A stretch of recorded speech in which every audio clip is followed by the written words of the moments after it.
Chapter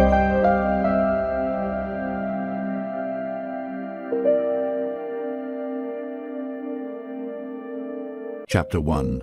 Why manipulation is so hard to see. Manipulation rarely announces itself. It does not arrive with threat or force. It arrives quietly, often disguised as concern, as care, as logic, as love. This is why it is so difficult to recognize. Most people imagine manipulation as something obvious, a lie, a demand, a clear attempt at control. But real manipulation works in the opposite direction. It feels reasonable. It feels familiar. It feels emotionally convincing. By the time you sense something is wrong, you are already involved. The human mind is not built to expect deception from those who appear safe. Trust is not foolishness. It is a survival mechanism. From early life, the brain learns that connection equals safety, that cooperation reduces conflict, that understanding others helps us belong. Manipulation exploits this design. It does not overpower you. It aligns with you. It mirrors your values. It validates your emotions. It echoes your language. And slowly, without force,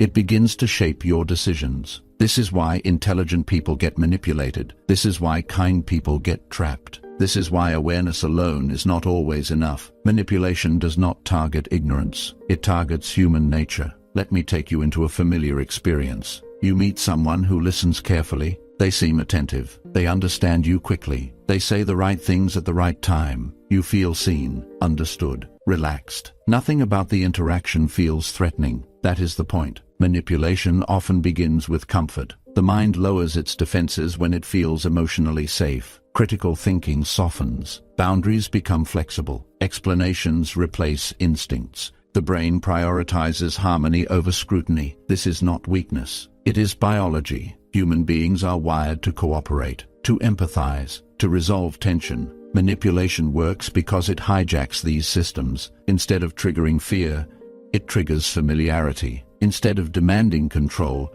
it encourages dependency. Instead of forcing compliance, it invites participation. Another reason manipulation is hard to see is because it unfolds gradually. Rarely does someone reveal controlling behavior all at once. That would raise alarms. Instead, control is introduced in layers, small suggestions, subtle guilt, mild pressure, emotional cues. Each step feels minor, individually harmless, but over time, they accumulate. The mind adapts to the new normal. What once felt uncomfortable becomes familiar. What once raised questions becomes routine. This is how people find themselves in situations they never imagined they would tolerate. Not because they changed suddenly, but because the environment changed slowly. Manipulation is also difficult to detect because it often contains truth. A manipulator does not lie all the time. They mix honesty with distortion, care with control, support with expectation. This blend confuses the mind. You begin to question your own perceptions. You wonder if you are overthinking. You search for explanations instead of patterns. And slowly,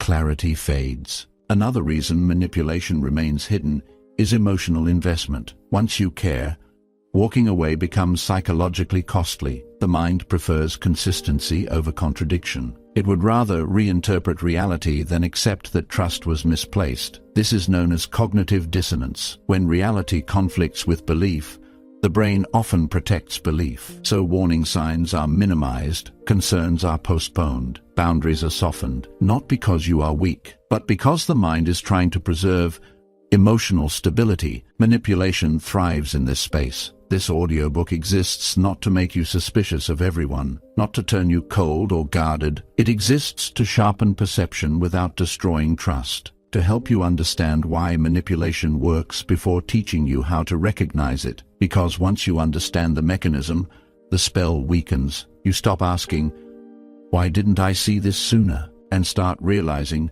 this was designed to be difficult to see. This shift matters. It removes shame. It restores clarity. It gives you your footing back. Manipulation does not mean you failed. It means you are human in a world where some people use understanding as a tool. This chapter is not about blame. It is about orientation, learning where you are before deciding where to go. Because the moment you understand why manipulation is hard to see, you begin to see it everywhere it once hid, quietly, calmly, without fear. And from that clarity, real protection begins. Chapter 2.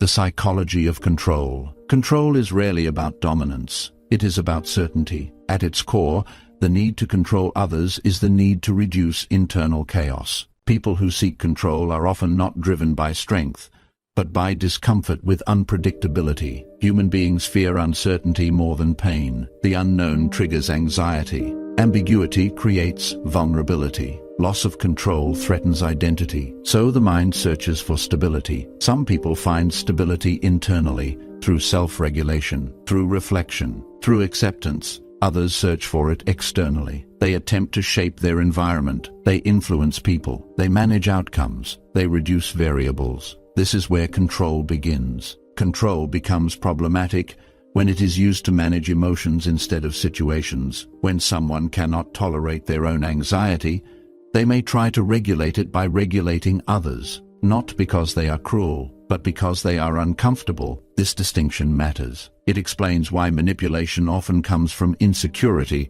rather than confidence. A person who feels stable inside does not need to dominate. A person who feels fragmented may seek power to feel whole. Let me take you into a subtle example. Someone becomes uneasy when plans change, when opinions differ, when outcomes are uncertain. Instead of adapting, they pressure, they persuade, they guilt, they insist. They call it logic. They call it concern. They call it standards. But underneath the language is fear of losing control. Control often hides behind reason. Another psychological driver of control is identity protection. People build identities around roles: the leader, the helper, the victim, the expert. When these identities are threatened, the mind reacts defensively. If someone identifies as the one who knows best, your independence feels like rejection. If someone identifies as needed, your self-sufficiency feels like abandonment. Control becomes a way to preserve self-image. This is why manipulation intensifies when someone feels their role slipping. Another layer of control is the desire for emotional safety. Some people learned early that unpredictability equals danger, that inconsistency leads to harm, that dependence invites pain. So they create systems of control. They manage people carefully. They anticipate reactions. They preempt outcomes. They believe control equals safety. But control is not safety. It is avoidance. Avoidance of vulnerability. Avoidance of trust. Avoidance of uncertainty. This is why controlling behavior often escalates under stress. When life becomes unpredictable, the need to control increases. Pressure exposes psychological foundations. Let me take you into another moment. Someone reacts strongly when you set a boundary. They become emotional. They argue. They withdraw affection. This reaction is not about your boundary. It is about their loss of control. Boundaries introduce uncertainty. They disrupt expectations. They challenge emotional dependency. For someone who relies on control to feel stable, this feels threatening. Understanding this changes how you respond. You stop personalizing their reaction. You stop explaining excessively. You stop negotiating your autonomy. You realize the discomfort you see is not proof you are wrong. It is proof control is being challenged. Another important truth is that control often masquerades as care. I am just trying to help. I worry about you. I know what's best. These statements may contain concern, but they also contain direction. Care respects autonomy. Control replaces it. This distinction is subtle but critical. When concern becomes pressure, when advice becomes insistence, when support becomes expectation, control has entered the space. The psychology of control is not always malicious, but its impact can still be harmful. Intent does not erase effect. This is why understanding control is more important than judging it. When you see the psychological need beneath control, you stop arguing with behavior and start responding to patterns. You recognize when influence is becoming intrusion. You notice when guidance becomes obligation. You sense when care becomes control. This awareness is not meant to make you defensive. It is meant to make you grounded. Because once you understand why people seek control, you are less likely to surrender yours. And that is the quiet shift that changes everything. Chapter 3. How manipulators think. Manipulators do not experience the world the same way you do, not because they are inhuman, but because their internal logic is different. To understand manipulation, You must first understand perception. Most people relate to others as individuals, with inner worlds, with autonomy, with emotions that deserve consideration. Manipulators relate to people as variables, inputs and outputs, resources and obstacles, leverage points within a system. This does not mean they feel nothing. It means they prioritize outcomes over connection. Their thinking is not chaotic. It is strategic. They constantly ask themselves questions, often unconsciously. What do they want? What does this person need? What creates influence? What creates compliance? This internal scanning happens quickly, effortlessly, without moral friction. Another defining feature of manipulative thinking is justification. Manipulators rarely see themselves as wrong. They see themselves as necessary. They tell themselves stories. If I don't do this,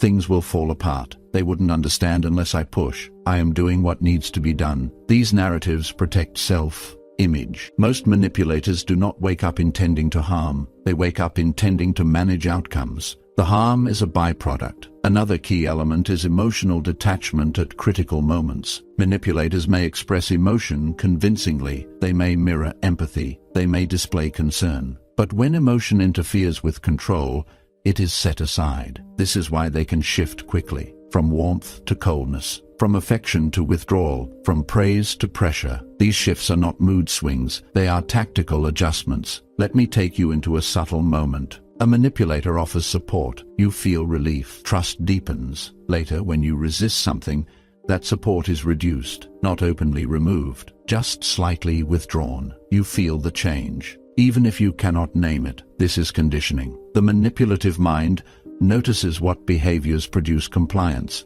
and reinforces them. Another important aspect is selective honesty. Manipulators do not lie constantly. They tell partial truths. They omit context. They frame information strategically. This allows them to maintain credibility while guiding perception. Truth becomes a tool, not a value. This is why confronting a manipulator with facts often fails. They are not committed to accuracy. They are committed to control. Understanding this saves energy. You stop trying to convince. You stop arguing logic. You stop seeking validation. You realize you are not in a disagreement. You are in a dynamic. Another defining trait is emotional inversion. Manipulators often reverse roles. When confronted, they become the victim. They express hurt. They redirect focus to your tone, your timing, your insensitivity. This shifts the conversation away from behavior and onto emotion. You begin to soothe instead of address. This is not accidental. The manipulative mind understands that emotional confusion creates compliance. It keeps you busy managing feelings instead of examining patterns. Another subtle characteristic is adaptability.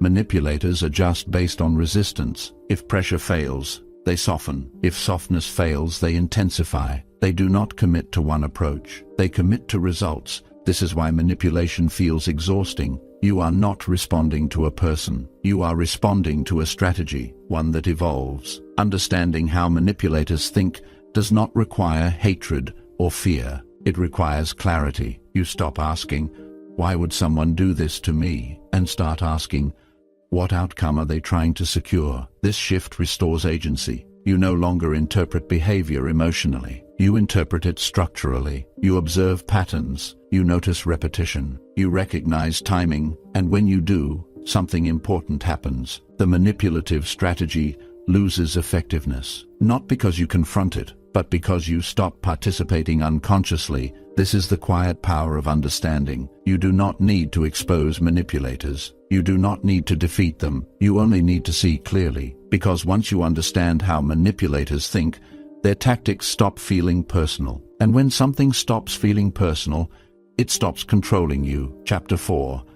The subtle tactics you miss at first. Manipulation rarely begins with pressure. It begins with comfort. The earliest tactics are designed not to alarm you, but to relax you. They feel natural. They feel human. They feel reassuring. This is why they are missed. One of the most common early tactics is excessive agreement. Someone mirrors your values. They echo your beliefs. They affirm your experiences. You feel understood unusually quickly. This creates a sense of connection before trust has been tested. Agreement feels safe, but safety that forms too quickly often bypasses discernment. Another subtle tactic is selective attention. A manipulator listens closely when it benefits them. They remember details. They ask questions that feel thoughtful. You feel important. But attention is not the same as care. Attention can be strategic. It gathers information. It identifies vulnerabilities. It maps emotional terrain. This information is stored quietly and used later. Another early tactic is emotional pacing. Manipulators do not rush intensity. They match your speed. They let comfort build naturally. This creates trust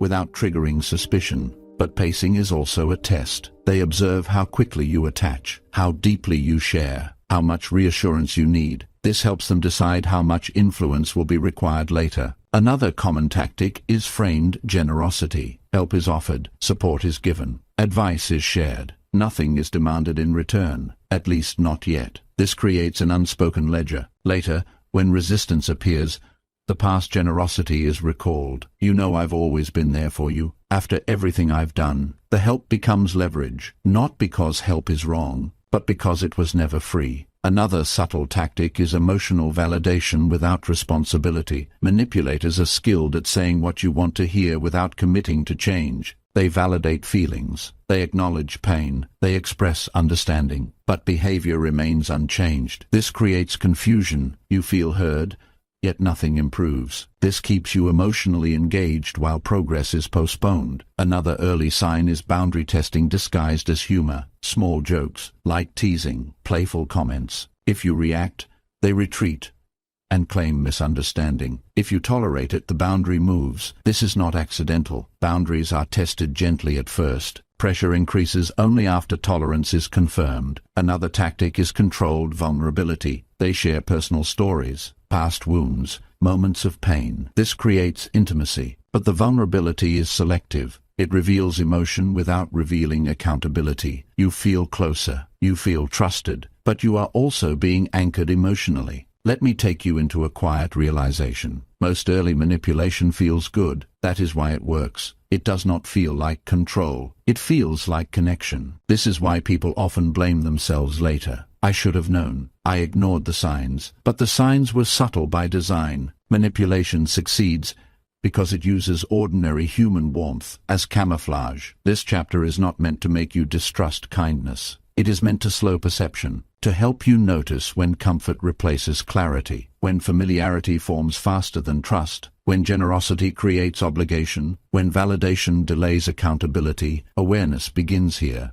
not by reacting, not by confronting, but by noticing patterns before they harden into dynamics. Because once subtle tactics go unrecognized, they become structure. And structure is much harder to leave than a feeling. Seeing these early signals does not mean walking away immediately. It means staying awake. And staying awake is often the difference between being influenced and being controlled. Chapter 5. Emotional leverage and psychological hooks. Manipulation becomes powerful when it stops targeting your logic and begins targeting your emotions. This is where influence deepens. This is where resistance weakens. Emotions move faster than thought. They bypass analysis. They reach decisions before the mind has time to object. This is why emotional leverage is one of the most effective tools of control. Manipulators understand something most people overlook. You do not need to change someone's beliefs if you can control how they feel. Feelings decide behavior. Thoughts often justify it afterward. One of the most common emotional hooks is guilt. Guilt is powerful because it makes people act against their own interests in the name of responsibility. A manipulator does not say, "You must do this." They say, "I am disappointed. I thought you cared. I wouldn't have done this to you." The words are soft, but the emotional pressure is heavy. Guilt creates urgency. It pushes you to fix something even when nothing is broken. Another emotional hook is fear, not dramatic fear, not threats. Subtle fear, fear of loss, fear of conflict, fear of abandonment, fear of disappointing someone you value. This fear keeps people compliant long after the danger has passed. You begin to anticipate reactions. You adjust behavior. You avoid topics, not because you agree, but because you want peace. Manipulation thrives in silence. Another powerful hook is obligation. Obligation often comes disguised as loyalty. You owe me. After everything I've done,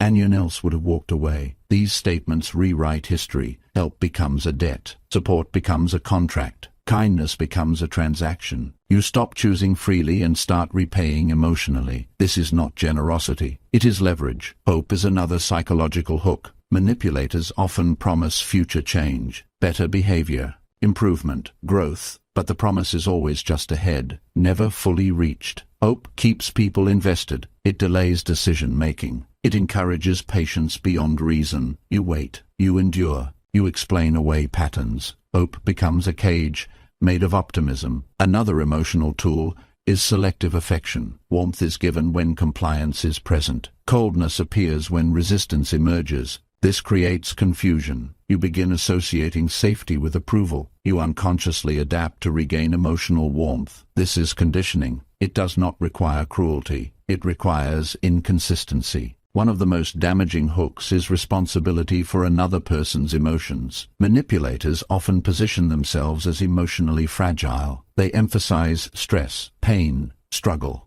You feel responsible for their stability. You silence yourself to protect them. You minimize your needs to avoid hurting them. This is not compassion. It is emotional entanglement. Healthy relationships allow discomfort. Manipulative ones punish it. Another subtle hook is identity manipulation. They praise a version of you that benefits them. You are not like other people. You are the only one who understands. You are strong enough to handle this. You want to live up to that image, so you tolerate more. You sacrifice quietly. You suppress doubt, because walking away would mean betraying the identity they assigned you. The most dangerous emotional hook is confusion. When signals conflict, when behavior contradicts words, when affection alternates with withdrawal, confusion exhausts the mind. An exhausted mind is easier to influence. You stop questioning. You stop analyzing. You just want relief. Manipulation often wins not through strength, but through fatigue. Understanding emotional leverage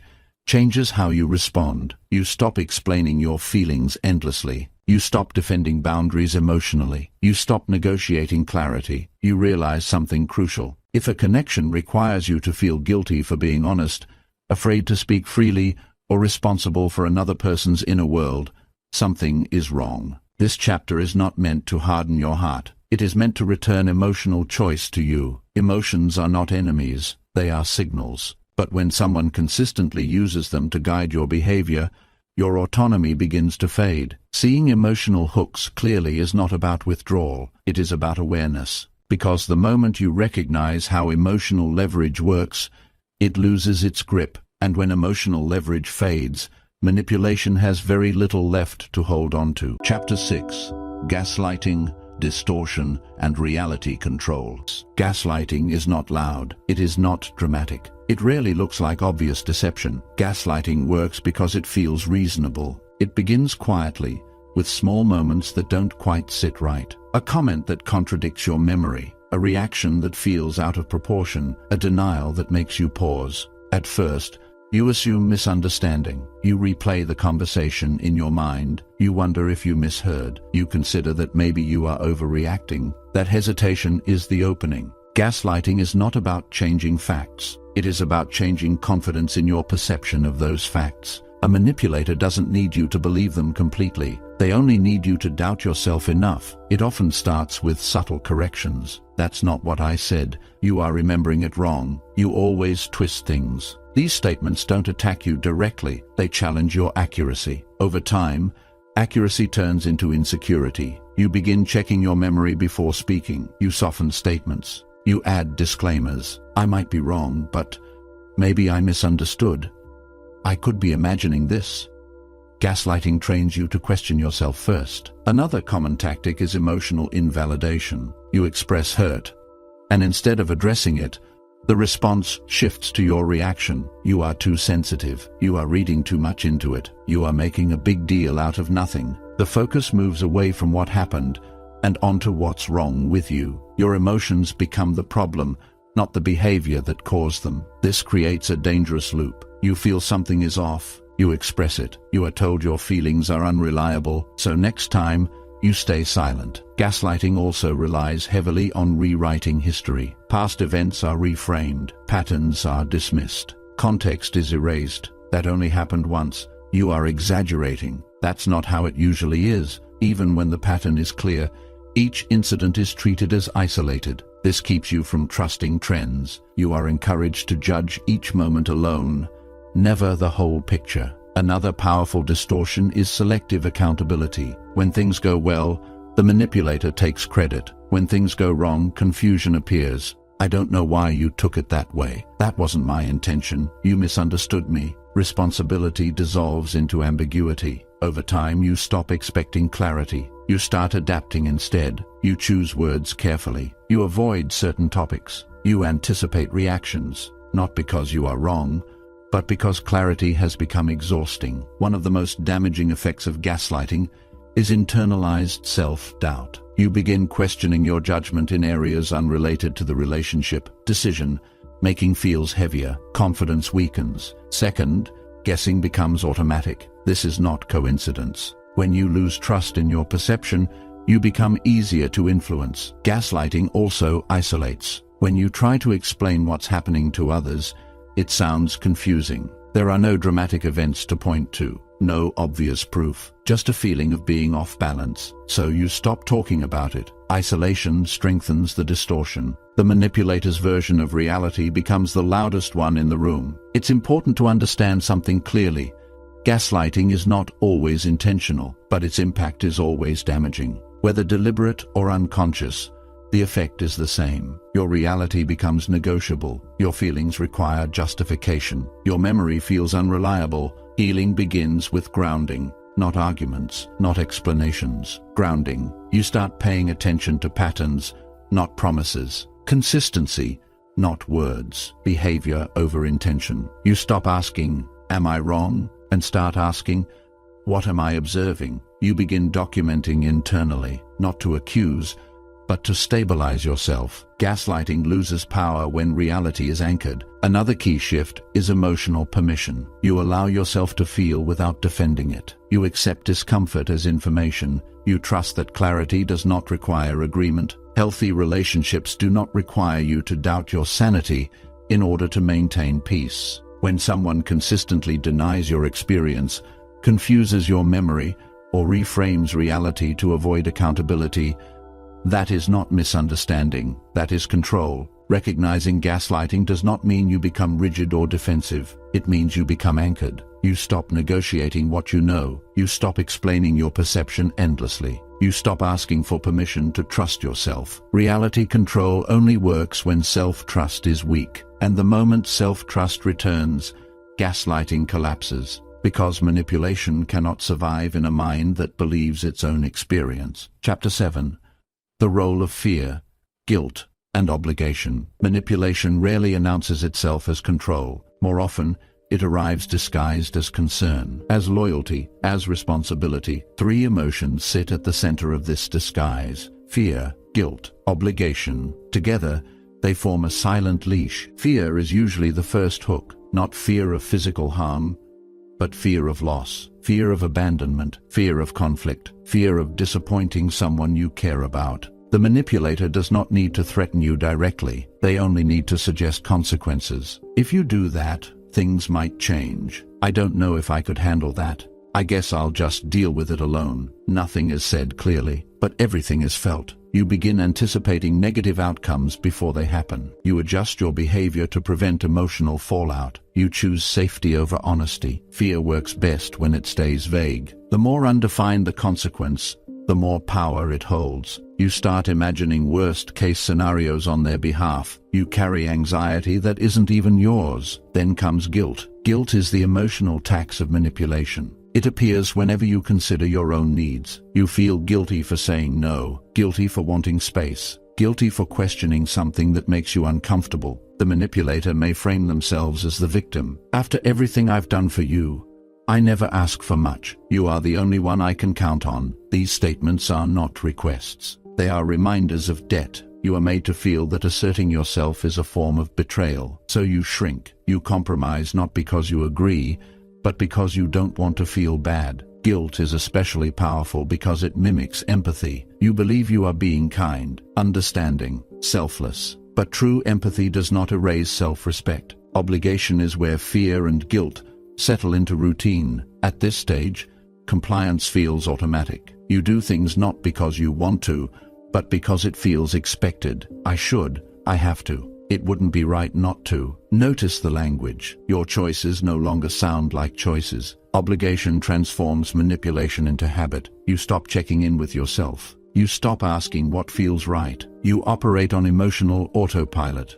And the most dangerous part is this: you may not feel controlled at all. You may feel responsible. Responsible for their emotions. Responsible for their stability. Responsible for keeping things smooth. But responsibility without consent is control. A manipulator often reinforces obligation by rewarding compliance. Affection appears when you comply. Distance appears when you don't. This creates emotional conditioning. Your nervous system learns what keeps the peace, what restores warmth, what avoids tension. Over time, you don't need to be asked anymore. You anticipate. This is how autonomy erodes quietly. You become careful instead of honest, predictable instead of free, adaptable instead of authentic. Fear keeps you alert. Guilt keeps you compliant. Obligation keeps you stuck. Breaking this cycle requires clarity, not confrontation. You begin by asking different questions. Not, how will they feel? But how do I feel right now? Not, what's expected of me? But what am I choosing? You notice where fear shows up in decision-making.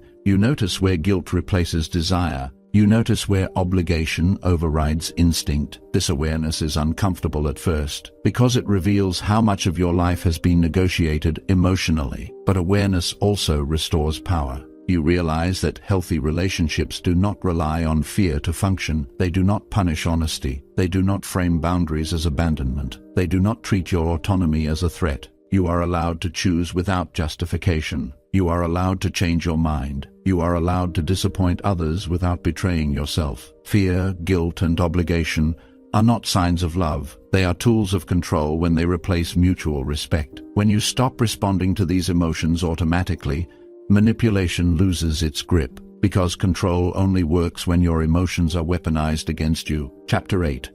Why smart, kind, and self-aware people still get manipulated. One of the most dangerous myths about manipulation is the belief that it only works on the weak. It does not. In fact, manipulators often prefer intelligent, empathetic, and self-aware people, because intelligence makes you rationalize. Empathy makes you excuse. Self-awareness makes you question yourself instead of others. Smart people look for explanations. They assume complexity. They give the benefit of the doubt. When something feels wrong, they don't immediately label it as manipulation. They analyze it. Maybe I misunderstood. Maybe they didn't mean it that way. Maybe I am being too sensitive. This mental flexibility, which is normally a strength, becomes an entry point. A manipulator relies on your ability to see multiple perspectives. They trust that you'll keep searching for context instead of drawing boundaries. Kind people are even easier to pull inward. Kindness comes with patience, with tolerance, with the instinct to protect others from discomfort. You don't want to hurt feelings. You don't want to escalate tension. You don't want to be the reason things fall apart. So you absorb emotional weight that was never yours to carry. Manipulators sense this quickly. They notice who listens, who cares, who stays, and they lean on that. Not loudly, not aggressively, quietly. Self-aware people face a different trap. They are used to self-reflection. They examine their motives. They take responsibility for their flaws. This is healthy. Until manipulation turns self-reflection into self-blame. Every time you feel uneasy, you look inward first. What am I projecting? Why is this triggering me? Maybe this is my issue. Instead of asking, why does this behavior feel wrong? Manipulation flips the direction of accountability. The more self-aware you are, the more likely you are to assume responsibility for relational discomfort. And manipulators rarely correct that assumption. Another reason capable people get trapped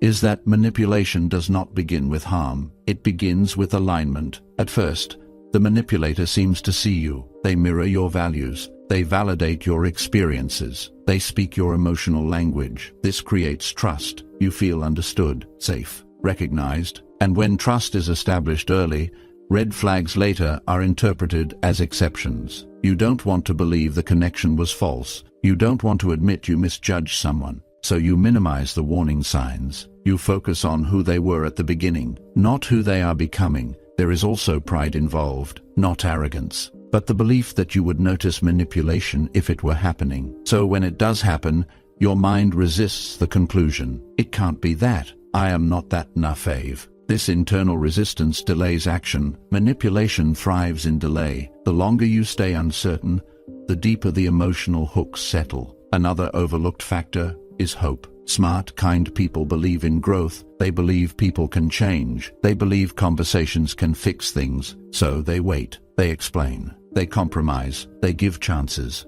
But manipulation feeds on hope without accountability. Promises replace progress. Apologies replace change. Insight replaces responsibility. And because you understand human complexity, you keep giving space for improvement that never comes. The truth is this: being manipulated is not a sign of weakness. It is often a sign of emotional depth. It means you care, you reflect, you connect deeply. The problem is not your intelligence or empathy. The problem is when those qualities are used against you. Clarity is what restores balance. You learn that understanding someone does not require tolerating harmful behavior. You learn that empathy does not mean self-abandonment. You learn that self-awareness includes noticing when something consistently drains you. Once you stop assuming manipulation only looks obvious, you start seeing it clearly, not as an attack, but as a pattern. And patterns, once recognized, lose their power. Chapter 9.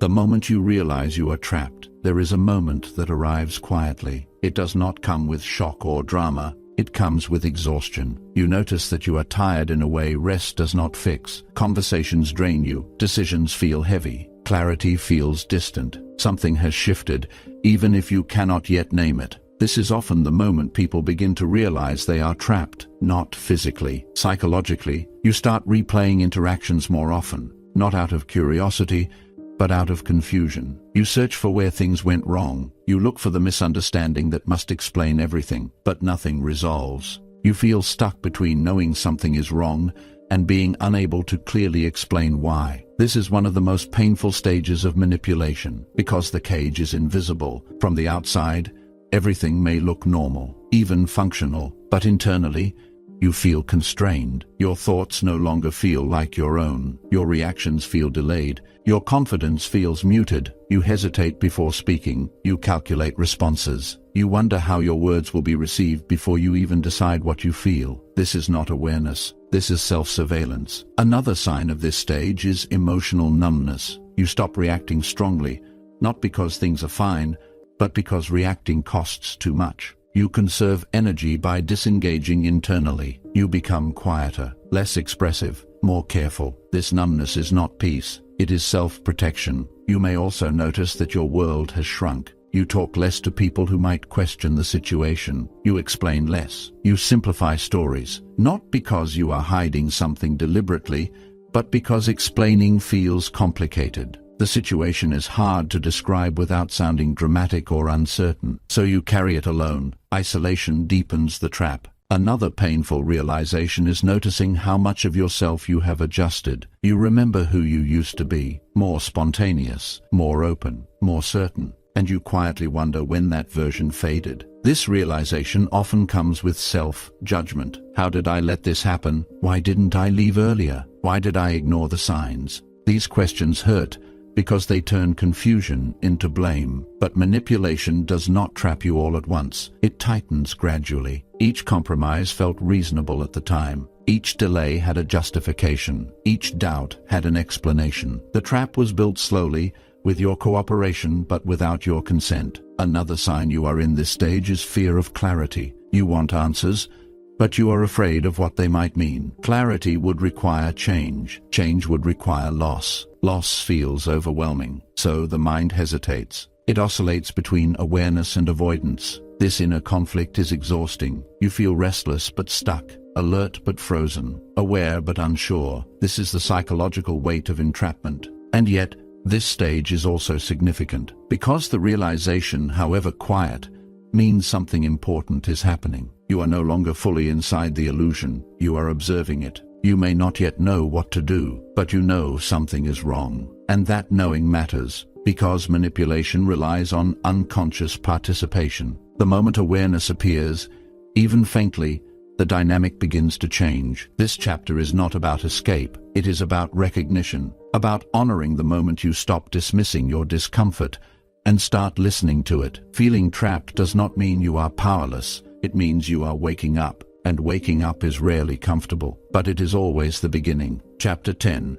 Seeing patterns without blaming yourself. When awareness finally settles in, the mind often turns against itself. You begin revisiting the past, moments, decisions, conversations. You replay them with new understanding, and with that understanding comes judgment. I should have known. I ignored the signs. I was naive. This self-blame feels logical, but it is misplaced. Manipulation becomes powerful because it unfolds through normal human responses. Trust, hope, empathy, patience. You did not fail. You responded as a human being. The work now is not punishment. It is pattern recognition. There is an important difference between noticing patterns and assigning blame. Blame collapses insight. Patterns expand it. When you blame yourself, your focus narrows to mistakes. When you observe patterns, your focus widens to dynamics. This shift matters. You begin to see repetition, not isolated incidents, but recurring themes. Moments where your boundaries were tested. Times when discomfort was minimized. Situations where your needs were postponed.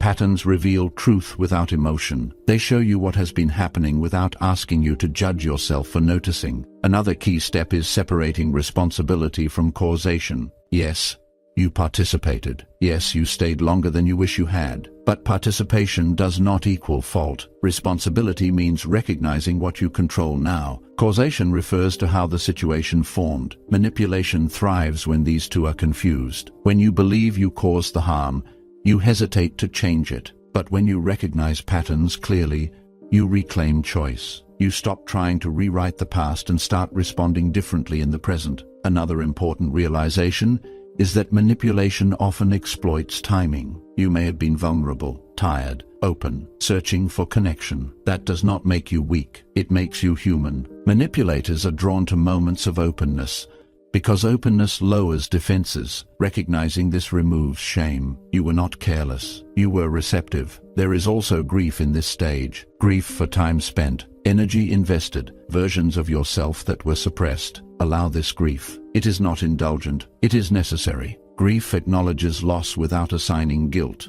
Another powerful shift is learning to trust your earlier instincts again. Often the first signal was there, a moment of unease, a pause, a hesitation. You felt it, but you explained it away. Now, instead of criticizing yourself for that, you learn from it. You begin to recognize how your body communicates, how discomfort arises before clarity, how intuition speaks quietly. Pattern recognition sharpens perception. You start noticing similar dynamics elsewhere, in conversations, in tone, in timing. This does not make you suspicious. It makes you discerning. Discerning people are not closed. They are selective. Seeing patterns without blame restores self-respect. You stop treating awareness as a flaw and start treating it as a skill. You recognize that growth does not come from punishment, but from understanding. And as understanding deepens, something shifts internally. You feel steadier, less reactive, more grounded. You are no longer trying to prove anything. You are simply observing. This chapter marks a turning point, from confusion to clarity, from self-criticism to self-trust. You are no longer asking,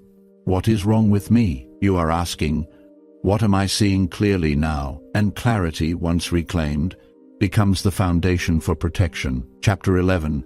Protecting yourself without becoming cold. One of the quiet fears that follows awareness is the fear of becoming hardened. You wonder if seeing manipulation clearly will cost you your openness, your warmth, your ability to connect. This fear is understandable. Many people believe protection requires distance, that boundaries require detachment, that awareness requires suspicion. But protection does not mean closing yourself off. It means learning how to remain open without being unguarded. The goal is not isolation, it is discernment. Protection begins internally. Before boundaries with others, there must be boundaries within yourself. You learn to pause before explaining, before justifying, before accommodating. You check in with how something feels before deciding how to respond. This pause changes everything. You stop reacting automatically. You start choosing consciously. Another form of protection is emotional clarity. You allow emotions to exist without letting them dictate action. You feel guilt without obeying it. You feel fear without surrendering to it. You feel responsibility without absorbing what is not yours. This is emotional maturity. Boundaries are not walls, they are filters.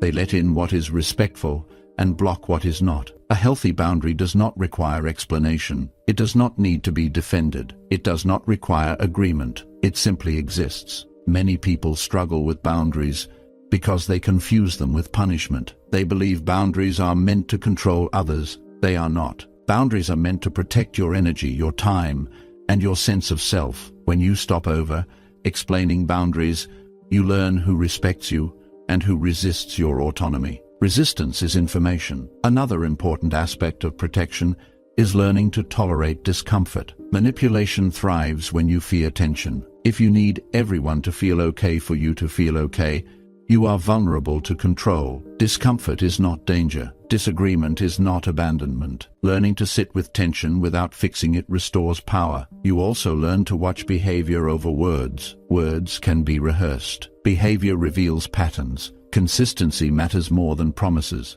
Respect matters more than reassurance. When actions and words conflict, believe the actions. Protection also involves redefining compassion. Compassion does not require access. Understanding someone does not obligate you to stay. You can care without sacrificing yourself. You can empathize without absorbing dysfunction. This is not selfishness. It is self-respect. As you integrate these changes, you may notice something surprising. Your relationships become clearer. Some connections deepen, others fade. This is not loss. It is alignment. You are no longer shaped by fear, guilt, or obligation. You are guided by awareness. And awareness does not make you cold. It makes you steady. You remain kind, but you are no longer compliant. You remain open, but you are no longer unprotected. This balance is what true strength looks like. Chapter 12.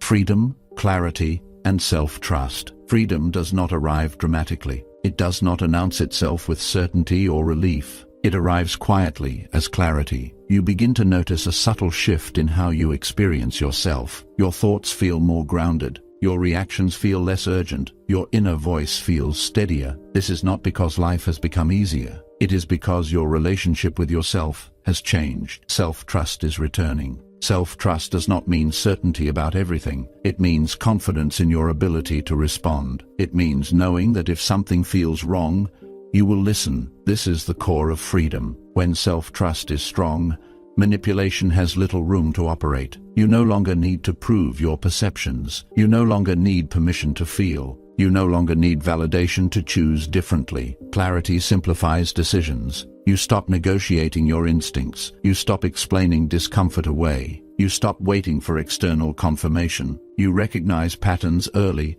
and respond calmly. Freedom also brings responsibility. Not responsibility for others, but responsibility for yourself. You become more deliberate about where you invest energy. You choose conversations consciously. You notice when something drains you, and you step back without guilt. This is not avoidance. It is discernment. With clarity comes peace, not the absence of conflict, but the absence of inner chaos. You are no longer torn between what you feel and what you allow. Your inner world aligns with your actions. You may still encounter manipulative behavior. Awareness does not remove it from the world, but it no longer destabilizes you. You recognize it for what it is. You respond without urgency. You disengage without anger. This is strength without aggression. Another sign of freedom is emotional neutrality. You no longer need others to change in order to feel settled. You accept reality as it is, not as you wish it to be. Acceptance is not resignation. It is clarity without illusion.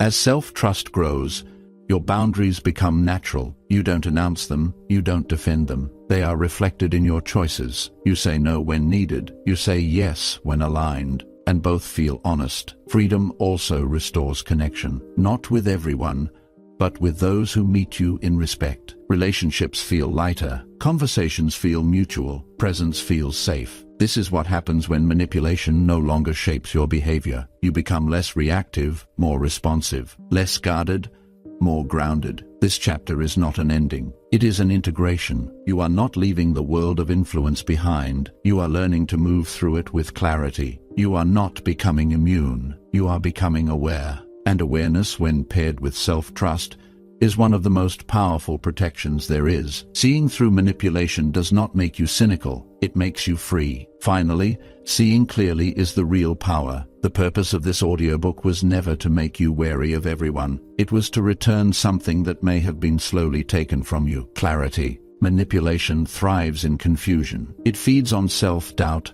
emotional fatigue, and hesitation. It grows when perception is questioned and boundaries are delayed, but clarity interrupts that cycle. When you understand how control works, it no longer feels mysterious or personal. You stop blaming yourself for patterns you were never meant to see clearly at the beginning. You recognize that awareness is not suspicion, it is discernment. You learn to observe without immediately reacting, to notice without internalizing blame, to choose without fear, guilt, or obligation guiding you. This does not mean life becomes simple. It means it becomes honest. You begin to trust your perceptions again. You listen when something feels off. You no longer negotiate your intuition away. That trust is the foundation of freedom. The world will always contain influence, some subtle, some harmful, some unavoidable. The goal was never to escape influence entirely. It was to understand it well enough that it no longer controls you. When clarity becomes your default, manipulation loses its grip, not because you fight it, but because you no longer participate unconsciously. You move through conversations with calm awareness. You recognize patterns early, you respond rather than react, and in doing so you protect your inner world without closing your heart. Seeing clearly is not about power over others, it is about power over yourself. It is about choosing peace over confusion, truth over comfort, self-respect over compliance. This awareness is not loud, it does not need to announce itself. It lives quietly in your choices, in the boundaries you keep, in the calm you maintain. And once you see clearly, you cannot unsee. That is the real power.